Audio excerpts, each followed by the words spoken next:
Գրիգոր Լուսավորիչը ավարտին հասնելով Հայաստանում քրիստոնեացման գործընթացը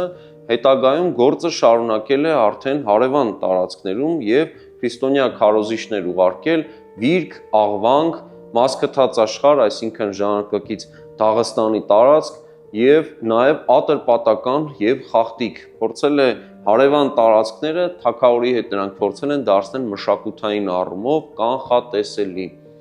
եւ ի վերջո իր գահակալության վերջին շրջանում նա հեռացել է գործունեությունից, գնացել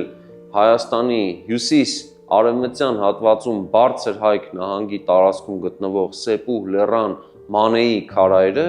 այսինքն Սուրբ Կույս Մանեի քարայրն է գնացել եւ այստեղ կյանքի վերջում ճգնակեցությամբ եւ աղոթասացությամբ է զբաղվել ու այդտեղ էլ վախճանվել է։ Նախագծի գլխավոր գործընկերն է Converse բանկը, ֆինանսական աշխարհի ձեր հուսալի գործընկերը։